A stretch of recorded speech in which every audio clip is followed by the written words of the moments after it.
You're scrolling through Instagram on a Sunday evening. Your college friend just posted photos from their third vacation this year. This time it's the Maldives.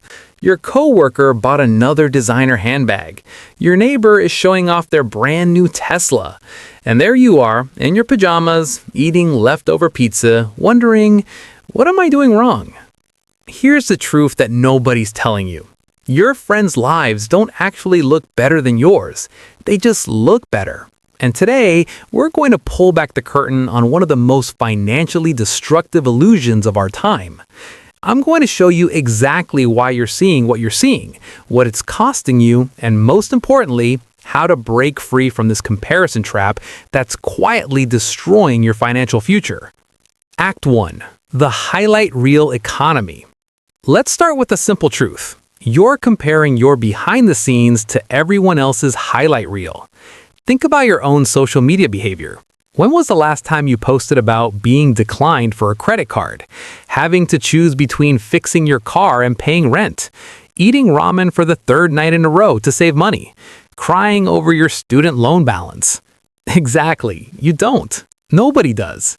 A 2024 study from the Journal of Consumer Psychology found that people share positive financial experiences 9 times more often than negative ones. We're living in what I call the 90-10 economy, where 90% of people's financial struggles stay hidden, while 10% of their wins get amplified across every platform. It'll blow your mind. According to financial data analysis, approximately 40% of luxury goods shown on social media are rented, borrowed, or financed at predatory rates. That Gucci bag? Rented from Rent the Runway for $100. That Lamborghini? Weekend rental for $1,500. That beachfront villa? Airbnb split between 8 people, but the photos make it look like a solo vacation. That designer outfit? Fast fashion knockoff that costs $30. The luxury rental industry has exploded to over $2.5 billion annually because people are desperate to look wealthy without being wealthy. Your friend who seems to have it all might be spending 40% of their income maintaining an image while quietly drowning in credit card debt. The debt behind the dream. Let me share some sobering statistics. The average American carries $6,500 in credit card debt, $38,000 in student loans, $20,000 in auto loans, and $220,000 in mortgage debt. That couple with the beautiful home renovation, they probably took out a $50,000 home equity line of credit at 8% interest. That friend driving a Mercedes, it's likely a 7-year loan at $850 a month, and they're already underwater on it. According to the Federal Reserve, 78% of Americans live paycheck to paycheck. That means 8 out of 10 people you think are doing better than you are actually one emergency away from financial catastrophe. Act 2. The psychology of comparison. The keeping up with the Joneses effect digitized. Before social media, you only had to keep up with your actual neighbors, maybe 50 to 100 people. Now, you're comparing yourself to thousands simultaneously. Your brain wasn't designed for this. Evolutionary psychology tells us we're wired to assess our status within a tribe of 150 people maximum. Social media has expanded that tribe to infinity, triggering constant status anxiety. This creates what behavioral economists call relative deprivation, the feeling that you're falling behind even when you're objectively doing fine. The comparison tax. Here's where this gets expensive. There's a real financial cost to comparison, and I call it the comparison tax. Research from Harvard Business School shows that people who spend more than 2 hours daily on social media spend $200 to $300 more per month on unnecessary purchases triggered by comparison. Let's do the math. $250 extra spending per month, that's $3,000 per year. Over 10 years, that's $30,000. Invested at 8% annual return, that would have grown to $48,000. The comparison trap isn't just making you unhappy, it's stealing your retirement. The 3 cognitive distortions. Your brain is playing 3 specific tricks on you. 1. Availability bias. You remember the wins, not the background. Your friend posted 5 vacation photos this year, but you don't see the 360 other days they worked late, ate meal prep, and dealt with the same stress you do. 2. Spotlight effect. You think everyone's watching your life as closely as you watch theirs. They're not. They're too busy worrying about their own comparison anxiety. 3. Anchoring bias. You anchor your expectations to the outliers. You see the top 1% lifestyle and think it's normal, forgetting that by global standards, having reliable internet and clean water puts you in the top 15% of the world. The income illusion. Here's something fascinating. Princeton University research shows that emotional well-being rises with income up to about $75,000 per year. Adjusted for inflation, that's about $95,000 today. After that, more money doesn't equal more happiness.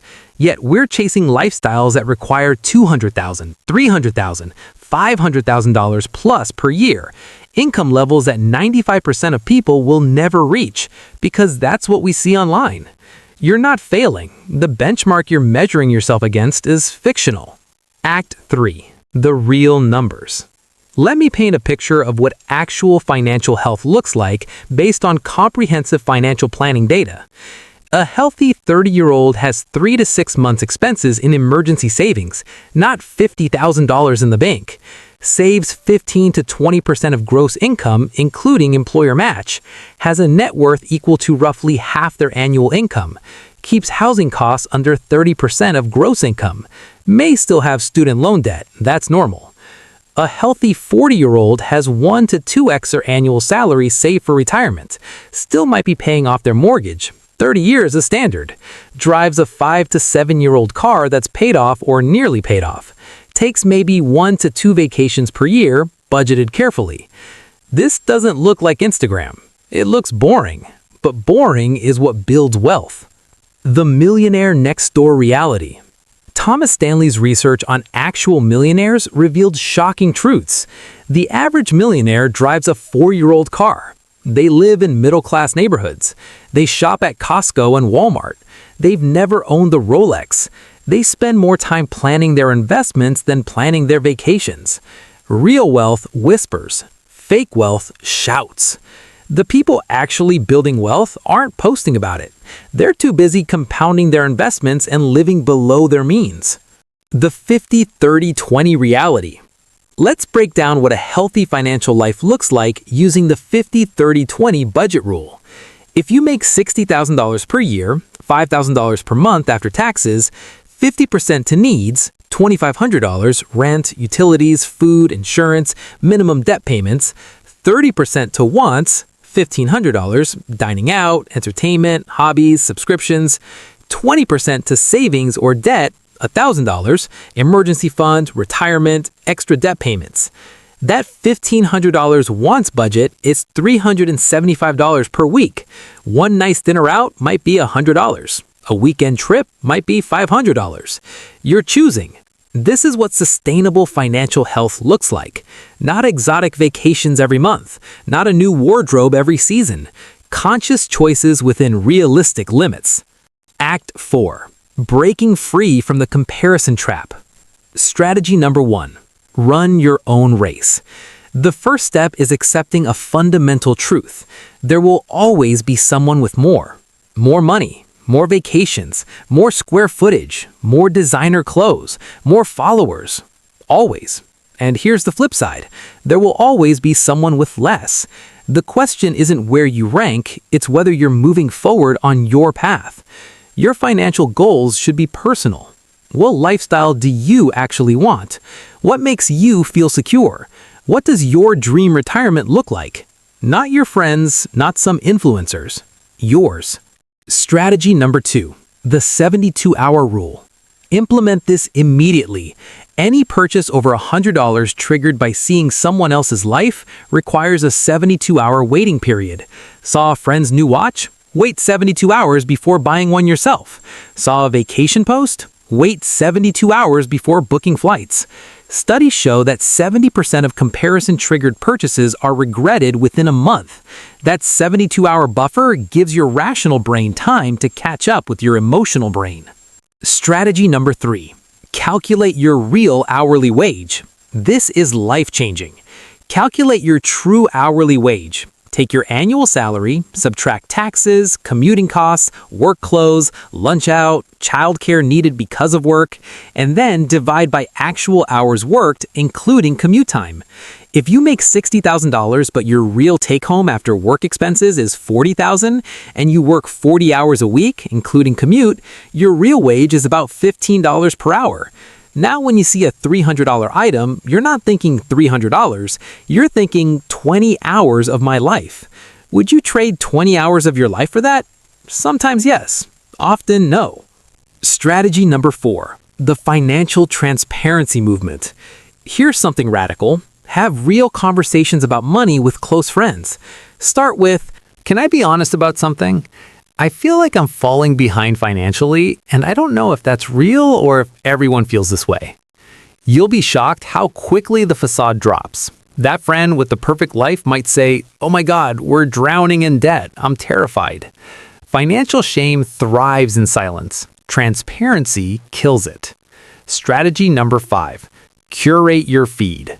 Unfollow accounts that make you feel inadequate. Immediately. You're not being petty, you're being smart. Your attention is your most valuable asset, and feeding it a diet of comparison is like eating poison. Follow accounts that teach financial literacy. Follow people sharing realistic budgets. Follow creators who show the behind the scenes, not just the highlight reel. Your feed should educate and inspire you, not drain you. Here's what I want you to remember. Real wealth isn't visible. Real wealth is a fully funded emergency fund that lets you sleep at night, compound interest working silently in your investment accounts, the freedom to say no to things that don't align with your values, low stress about money because you have a plan, time with people you love, not time spent working to fund an image, the ability to retire with dignity. None of that shows up on Instagram. None of that gets likes, but all of that built an actually better life. Your friends' lives don't look better than yours, they look different. And in many cases, behind the filtered photos and curated posts, they're fighting the same battles you are. They're just not posting about it. So stop running someone else's race. Stop measuring yourself against the highlight reel. Stop bankrupting your future to impress people who aren't even paying attention. Start building the life that's actually better, not the one that just looks better. Your financial future is waiting, and it doesn't need to be Instagram worthy to be extraordinary. This week, I challenge you to do 3 things. 1. Audit your social media. Unfollow 5 accounts that make you feel inadequate. 2. Check in with your finances. Look at your real numbers, not what you wish they were. 3. Have one honest money conversation with someone you trust. Your friends' lives aren't better than yours, but your life can get better, starting right now. Subscribe for more videos if you found this useful. Thank you.